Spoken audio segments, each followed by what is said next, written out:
2020 was a very it was? It seems to have divided the country and families. How does Jesus want us to approach this issue of division, and how would Jesus handle it? Okay, I'll just say it. I get really angry,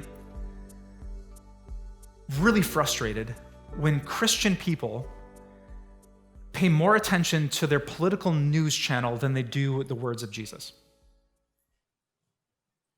To me, that is so obvious. Listen, if you're watching 15 hours of cable news a week and you're coming to church for 1 hour a week, you're going to end up with a problem. And when I was just listening to a podcast today that says, with all the media out there and all the podcasts, there are really only 3 ways to rise above all the noise and get popular. You could be really funny, you could be really snarky, or you can be really angry. And so what rises to the top of most news media? Snarky, angry political commentary. Good and evil, heroes and villains. We're the good people and they're the bad people. If we could just get our people with all the power in America, heaven would come down to earth. And that is so far from the biblical truths. But man, I see people all the time who are still saying their prayers and they're coming to church and they're not gentle and they're not faithful, they're not kind, they're not loving, they're not peaceful, they're angry, they're frustrated.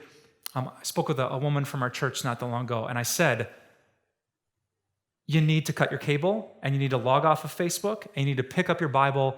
You're welcome. All right, we got one. Everyone else is quiet, but thank you for that. No, but this really is true. Christianity in America has been married with a political party in many people's eyes. And we don't want to jump on any train or ship that might represent Jesus well or might not. Okay? Like, we're on Team Jesus. And Jesus calls out both, what did Jesus stand for? Conservative sexual ethics and generous love for the poor. Generally in America, one party is for this and one party is for that. Jesus comes after both. And he says, no, sex is for the marriage bed, no exceptions, a man and a woman. And sell everything you have and give to the poor if someone in your life is in need. Only Jesus will tell you that. Right?